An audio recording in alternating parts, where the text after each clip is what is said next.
newbie gains are the best. They are, but they kind of, the thing about newbie gains is like, they can fuck with you because like you were in the first like 3 months, even maybe 6 months of your fitness journey, you can make so much progress so fast. Like you build so much muscle and burn so much fat. And then it slows down as it inevitably does.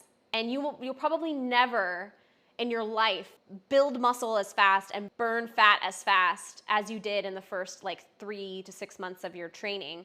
And it kind of sets this expectation for some people that their fat loss is going to continue to like drop precipitously the way that it does in the first 3 months or so. And then what happens is a lot of people think, oh, I've hit a plateau. Like I'm still losing weight and I'm still able to put on more weight on the bar, but it's just really, really slow. And they think they've hit a plateau, and it's like, no. That is most people's experience. You know, slow, steady progress is progress.